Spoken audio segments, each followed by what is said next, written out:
สวัสดีค่ะยินดีต้อนรับเข้าสู่ช่อง Lover the Series นะคะคลิปนี้แอดรวบรวมซีรีส์เข้าใหม่น่าดูประจำเดือนมิถุนายนมารีวิวให้ทุกคนได้รับชมกั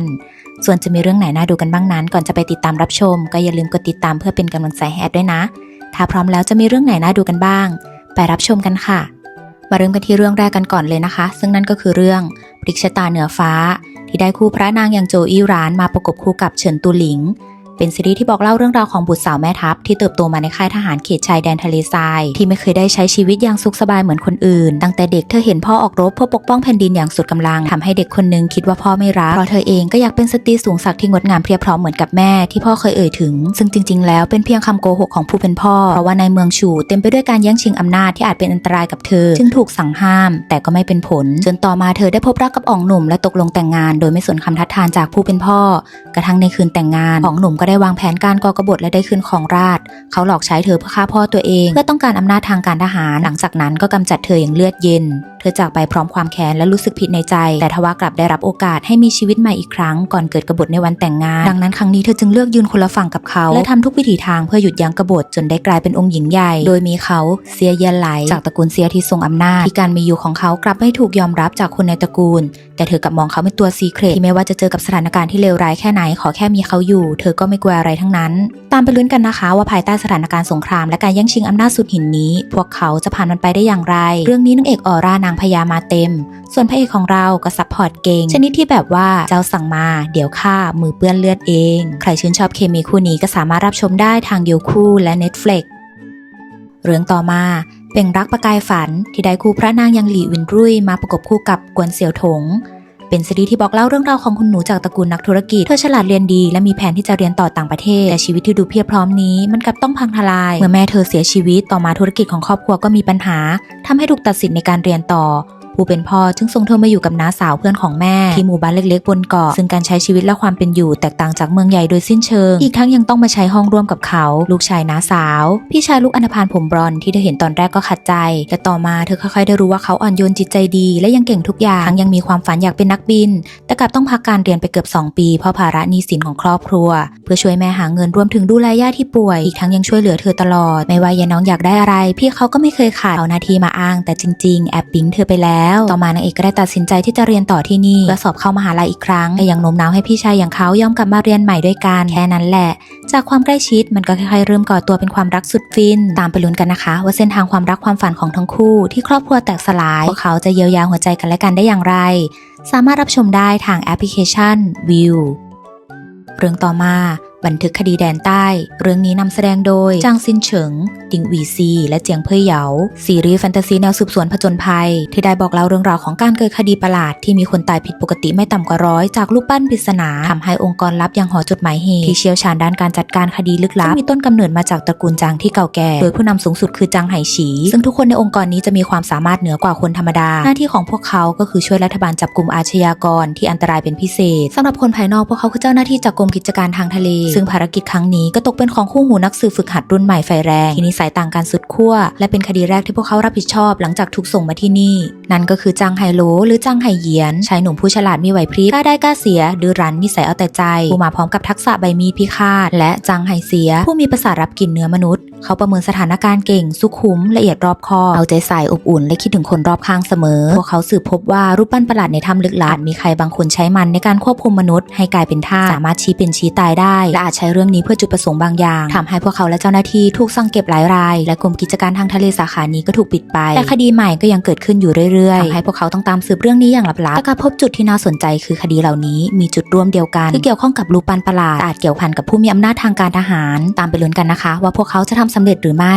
และการไขคดีที่เต็มไปด้วยอันตรายนี้จริงๆแล้วมีความจริงอะไรซ่อนอยู่กันแน่สามารถรับชมได้ทางไอฉีอี้เรื่องต่อมาชายาเคียงไทยที่ได้คู่พระนางอย่างเฉิงเหลยมาประกบคู่กับไปลู่ซีรีส์ย้อนยุคแก้แค้นที่ได้บอกเล่าเรื่องราวของเย่หลีคุณหนูผู้ฉลาดและเก่งรอบด้านแต่กับซ่อนความเจ็บปวดไว้ลึกสุดใจซึ่งตาของเธอเป็นอาจารย์ใหญ่ในสำนักศึกษาลีซ่าที่บรรดาเหล่าขุนนางเกือบครึ่งในราชสำนักล้วนมาจากที่นั่นทำให้เธอมีโอกาสได้เรียนรู้ศาสตร์ต่างๆตั้งแต่เด็ก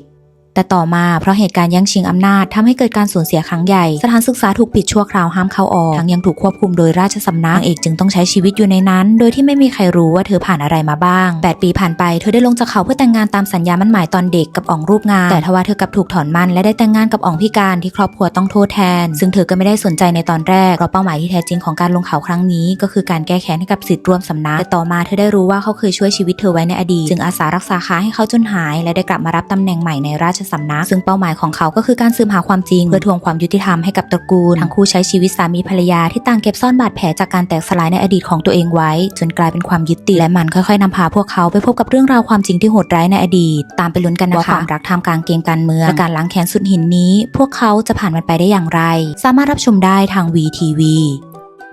เรื่องต่อมาเมื่อรักส่องประกายที่ได้คู่พระนางอย่างฐานเจี้ยนซื่อมาประกบคู่กับหวังชูหรันเป็นซีรีส์ที่บอกเล่าเรื่องราวของนักวางแผนการเงินสาวที่ความสามารถไม่ธรรมดาเธอจบป.โทด้านการเงินและเศรษฐศาสตร์จากมหาลัยชื่อดังและได้เข้าทำงานในบริษัทการเงินระดับแนวหน้าแต่ทว่าเธอกลับเลือกทำงานเป็นฝ่ายแบ็กออฟฟิศเพราะอยากมีเวลาให้กับแฟนและวางแผนดาวบ้านเพื่อแต่งงานสร้างครอบครัวในอนาคตแต่ต่อมาเธอกลับถูกแฟนบอกเลิกและยังถูกปลดออกจากงานทุกอย่างพังทลายไปพร้อมกันและบ้านที่เพิ่งดาวก็ต้องผ่อนทำให้ต้องแบ่งบ้านเช่าร่วมกับเขาหนุ่มหล่อจบนอกผู้เชี่ยวชาญด้านการเงินทายาทบริษัทยักษ์ใหญ่อย่างเชียนเซิงกรุ๊ปที่เพราะอยากพิสูจน์ตัวเองให้ครอบครัวได้เห็นจึงให้แฟนสาวหาบ้านเช่าซึ่งเขาทำงานเป็นหัวหน้าทีมที่ปรึกษาด้านการเงินให้กับบริษัทแห่งหนึ่งซึ่งเป็นคู่แข่งกับบริษัทนางเอกต่อมาเขาก็ถูกแฟนสาวบอกเลิกเช่นกันและเพราะข้อจำกัดเรื่องเงินทำให้ทั้งคู่ต้องอยู่ร่วมกันฉันมิตรในฐานะเจ้าของห้องกับผู้เช่าซึ่งเขาก็ได้จุดประกายฝันในการทำงานของเธออีกครั้งซึ่งความสามารถของพวกเขาซัพพอร์ตงานของกันและกันได้ไปอย่างดีจนกลายเป็นพันธมิตรทางธุรกิจความใกล้ชิดมันกลับค่อยๆเติมเต็มสิ่งที่ขาดหายจนกลายเป็นความรักครั้งใหม่ที่สดใสของทั้งคู่ส่วนจะฟินขนาดไหนก็ต้องไปดูกันรับชมได้ทาง iQIYI และ VTV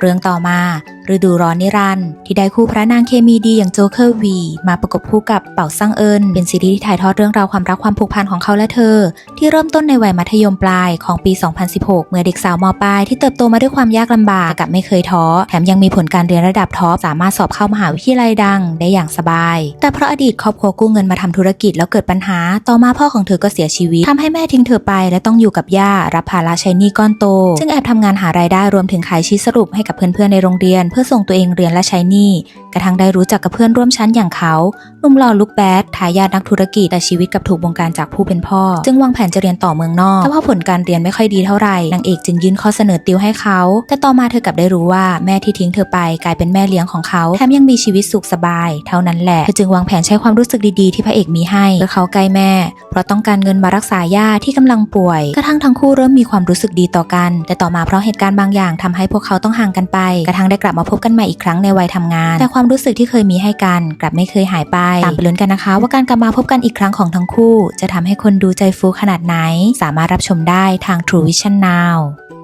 ต่อกันที่เรื่องสุดท้ายค่ะซึ่งนั่นก็คือเรื่องบุปผาคู่บัลลังก์เรื่องนี้นำแสดงโดยหลี่อี้ถงเจิงซุนซีและเติงเว่ยซีรีส์ย้อนยุคแนวชิงอำนาจในราชสำนักที่ได้บอกเล่าเรื่องราวในอดีตเมื่อ13 ปีก่อนเพราะเจ้าเมืองคนก่อนเสียชีวิตทำให้เกิดการแย่งชิงอำนาจเมืองเกิดภัยพิบัติทำให้ผู้คนบาดเจ็บล้มตายได้รับความเดือดร้อนทั่วหน้าต่อมา9 ตระกูลจึงได้หนุนฉีเจิงบุตรชายคนเล็กที่เหลือรอดเพียงคนเดียวของตระกูลฉีขึ้นตำแหน่งแทนแต่แท้จริงแล้วกลับเป็นเพียงเครื่องมือของผู้มีอำนาจเหล่านี้ที่ต้องคอยทำตามคำสั่งไม่มีโอกาสได้ตัดสินใจจึงต้องซ่อนความสามารถที่แท้จริงไว้ทำตัวเสเพไปวันๆกระทั่งได้แต่งงานกับเธอบุตรสาวตระกูลฟ้านผู้เฉลียวฉลาดงดงามและจิตใจดี1 ใน 9 ตระกูลใหญ่ที่ได้รับผลกระทบเมื่อ13 ปีก่อนทำให้ตระกูลตกต่ำเธอและพ่อต้องใช้ชีวิตด้วยความยากลำบากเป็นอาจารย์สอนหนังสือให้กับเด็กในหมู่บ้านหาเงินจุนเจือครอบครัวแต่ก็ยังไม่พอกระทั่งขุนนางตระกูลใหญ่เสนอเงิน500 ตำลึงให้เธอแต่งงานกับเขาเพื่อหวังให้เธอคอยควบคุมเจ้าเมืองก็ตอบตกลงไปเลยสิคะแต่เป้าหมายของเธอนอกจากเงินแล้วก็คือการสอบเข้าเป็นขุนนางเพื่อหวังช่วยให้ผู้คนที่เดือดร้อนกลับมาลืมตาอ้าปากได้ซึ่งก็ตรงกับเป้าหมายของพระเอกที่ซ่อนไว้กำจัดขุนนางผู้มีอำนาจที่กดขี่ราษฎรและเปลี่ยนอนาคตของ9 นครให้ชาวบ้านมีชีวิตสุขสบายอีกครั้งพวกเขาต่างช่วยเหลือกันและกันจนมันได้กลายเป็นความรักที่ทั้งคู่ร่วมมือกันต่อสู้กับเหล่าขุนนางที่มีใจคิดคดต่อบ้านเมืองตามไปลุ้นกันนะคะว่าพวกเขาจะทำสำเร็จหรือไม่เรื่องนี้ผู้งานดีเยอะมากค่ะทุกคนใครยังไม่ดูเรื่องนี้ก็ไปดูกันนะสามารถรับชมได้ทาง iQIYI